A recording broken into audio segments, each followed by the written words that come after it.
रेहाना और रवि की शादी के बाद रवि के पास कुछ नहीं था। रेहाना, तुमने मुझसे शादी करके एहसान किया है। मुझसे ज्यादा तो तुम कमाती हो। अरे तो क्या हुआ, एक दिन आएगा रवि कि तुम खूब पैसा कमाओगे। मुझे तुम पर पूरा विश्वास है। रवि और रेहाना खुद को स्टैंड करने के लिए पूरी मेहनत करते। रेहाना, मैं नौकरी नहीं करना चाहता हूँ। तो कोई बात नहीं, मैं नौकरी करके घर चलाती हूँ, तुम बिजनेस सेट करने की कोशिश करो। एक दिन रेहाना, तुम जानती हो, मैंने जो विज्ञापन बनाने वाली कंपनी खोली थी ना, उससे बड़ी ब्रांड का ऑफर आया है। अब हम लोगों के दिन ब्यारे न्यारे हो गए हैं। मैं जानती थी रवि कि एक दिन तुम सेटल हो जाओगे। रवि का काम अच्छा चल जाता है। एक दिन वो रेहाना से कहता है, रेहाना, अब हम लोगों का बच्चा भी हो गया है। बहुत छोटा है वो। उसका ख्याल कैसे रखेंगे हम? कैसे क्या, मैं गांव से माँ को लेकर आ जाती हूँ। नौकरी से हाफ डे ले लिया करूंगी। अभी तो वो छोटा है, स्कूल जाने तक मैं मैनेज कर लूंगी। देखो रेहाना, मैं अब अच्छा कमा रहा हूँ। तुमको नौकरी करके परेशान होने की कोई जरूरत नहीं है। अरे कैसी बात कर रहे हैं, मैं अपनी लगी लगाई नौकरी कैसे छोड़ दूं? और मैंने तो सुना है हम लोगों को कुछ ही महीनों में सरकारी नौकरी मिल जाएगी। सरकारी नौकरी में कितना कमा लोगी? उतने में तो मैं ड्राइवर रख लूंगा। रेहाना को रवि की बात का थोड़ा बुरा तो लगता है। कम से कम मेरी नौकरी की इतनी बेइज्जती मत करो। भूल गए, इसी नौकरी के बदौलत तुमने अपना बिजनेस खड़ा किया है। अरे वो तो मैं किसी के भरोसे भी कर लेता। देखो, अपने बच्चे को संभालो, घर का काम करो। अब बाहर जाती तुम अच्छी नहीं लगती हो। रेहाना रवि के कहने पर नौकरी तो छोड़ देती है, लेकिन अब बड़े से घर में उसकी कीमत किसी नौकर से कम नहीं होती। एक दिन रवि का दोस्त आता है। भाभी, हम लोग तो आपको तब से जानते हैं जब से आप लोग शादी होकर इस शहर में आए थे। आपकी बदौलत ही सारा बिजनेस खड़ा हुआ है। ये किस्मत तो आप ही की है भाभी। हाँ हाँ भाई, हमारी मेहनत तो कुछ है ही नहीं। अरे होगी, लेकिन भाभी की किस्मत के आगे कुछ नहीं। दोस्त वहां से चला जाता है, लेकिन रवि का गुस्सा सातवें आसमान में होता है। देखा कैसे बोल रहा था?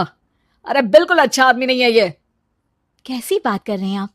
प्रशांत भैया तो बहुत अच्छे इंसान है रवि। कैसे उन्होंने हमारे मुश्किल वक्त में हमारा साथ दिया था। अरे था पैसा तो साथ दिया, नहीं तो कौन पूछता है? रवि का व्यवहार पैसा आते ही अलग हो गया। वो बंदे को बंदा नहीं समझता। घमंड से घिरे रवि ने तो एक दिन हद ही कर दी। रेहाना, मैं अब तुम्हारे साथ नहीं रह सकता हूँ।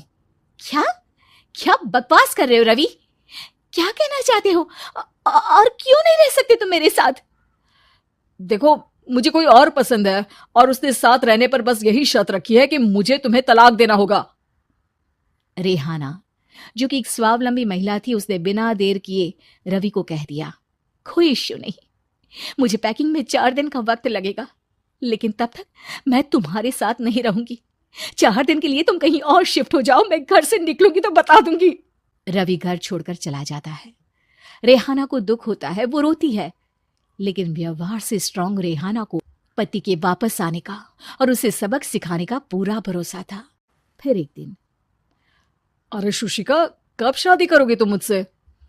यार मैंने तो सोचा था तुम शादी से पहले मुझे विदेश लेकर जाओगे, महंगी कार दिलाओगे। अरे सब दिला दूंगा, लेकिन पहले मुझसे शादी तो कर लो। हाँ हाँ, क्यों नहीं। मैं कुछ दिनों के लिए अपने मम्मी पापा के पास जा रही हूँ और लोगों से अपनी शादी की बात करूंगी। अरे शुशिका, कैसे रहूंगा मैं तुम्हारे बिना? अब तो शादी ही होने वाली है हम लोगों की। शुशिका रवि को छोड़कर चली जाती है। रवि घर आता है, जहां रेहाना को ना पाकर उसे सब अजीब लगता है। घर तो रेहाना के बिना कुछ नहीं है। बच्चे की याद भी आ रही है। चलो एक वीडियो कॉल कर लेता हूँ। रवि रेहाना को वीडियो कॉल करता है, लेकिन रेहाना फोन नहीं उठाती। रात को सोते वक्त मन कर रहा है मुन्ने को गले लगा लूं। चलो कोई ना, शुशिका से शादी के बाद मेरे और भी बच्चे होंगे।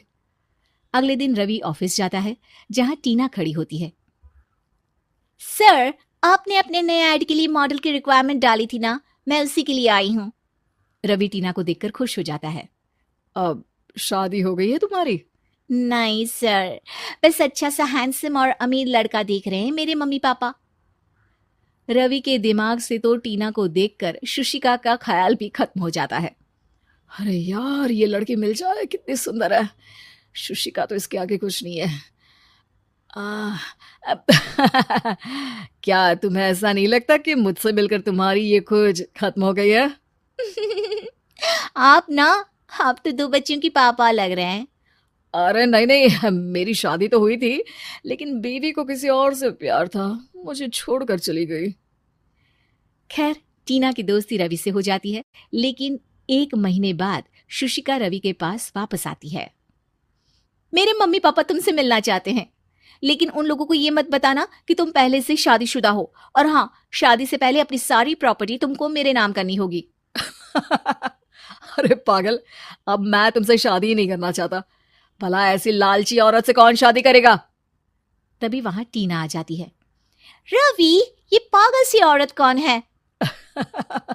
देखो, तुमने ही कह दिया ना पागल, तो पागल ही है।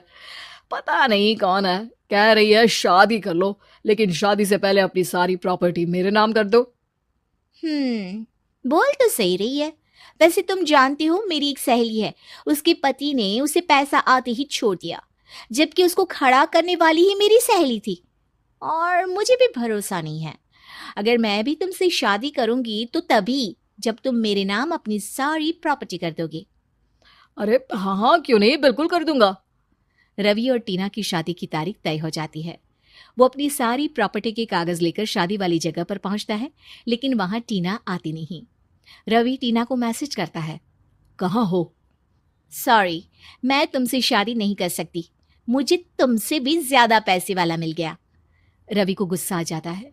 वो गुस्से से सारा डेकोरेशन तोड़ रहा होता है कि वहां रेहाना आ जाती है। सर, क्या हो गया?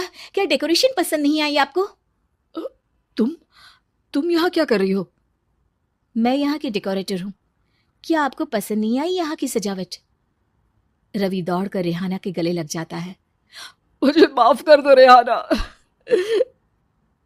रवि रेहाना के गले लग जाता है और रेहाना टीना को थैंक्स का मैसेज करती है।